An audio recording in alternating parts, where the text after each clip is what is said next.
Hi, my name is Tiarne. I am a junior agronomist at Farmers Warehouse and I have been working there for the past year.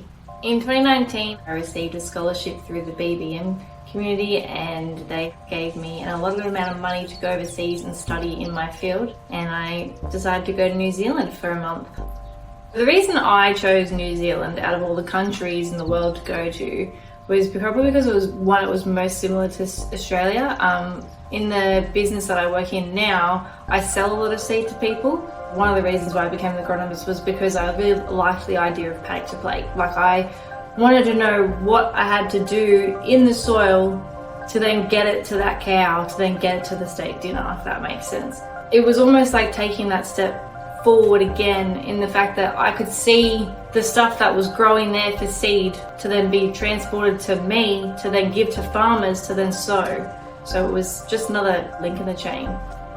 When I was over there, I saw a huge amount of farms. I was in the South Island, so the South Island is obviously a lot cooler than it is in Australia, or in some parts, definitely apart from where I'm from. The halter farm was easily probably the most high tech. They had this system, which is the halter system, but it's pretty much what they call virtual fencing. They had collars around the dairy cows and they had this big long paddock. The alarm would go off in their ears and they would know when to stop, and then it would tick and they would go back if they had to. And it was literally, there was no fence, there was nothing there, it was just free paddock, and they could walk up and down it. Lees Valley was this sheep farm that was in the middle of nowhere, no reception, nothing, but I was just surrounded by mountains and it was just gorgeous and lush and green. There was this very distinctive farm that was in Marshdale. It's just covered in rocks, but they've got plants growing there. One of the things that you have to do on a BBM scholarship is network. I did network, luckily, with some people in Australia. The characters I met, they were sensational. There were some people that were just so influential in what they told you. Everything they said was Bible. I had this one guy, and he was easily probably the best agronomist I think I've ever spoken to in my life. He just knew everything about everything. And then there was another one that I had that he was just the most loveliest person. I sat in the car with him for about an hour and he was just telling me about my potential to grow. And that's sometimes all you need to hear.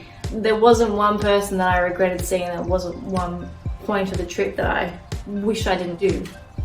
Key areas that were just standout-ish were, I went for a hike in this secluded place called Lake Altar. There was the TSS Earnslaw when I was in Queenstown. Driving through Arthur's Pass was probably one of the most incredible things I've ever done and will ever do in my life. Kaikoura, which was this little old beach town, so cute, such nice sea salty vibes. I literally travelled one day, 40 minutes out of my way just to go to the Darfield Bakery. It was just the coffee, the food, it was heaven on earth. I heard about this great hiking track, which was called the Tiarne track, and it's 2,200 steps vertical. It's called the Stairway to Heaven. The whole way there it felt like hell.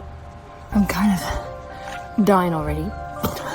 There wasn't one step that you looked at that it was a boring place. It was just this incredible area, and I remember thinking in my head, I don't want to forget this. The New Zealand trip was so full of opportunity, and I was just ridiculously grateful for every second. I was grateful for each and every person who gave me at least 5 minutes of their time over there. I can't tell you the profound love I have for the BBM people, for Carmen, for Sue Ellen, for Sam, just everyone that's tried to help me out and got me into getting into this scholarship and giving me the trip of a lifetime. New Zealand definitely holds a special place in my heart, and it's something I'll never forget, and I definitely feel like a better person and a better agronomist for it.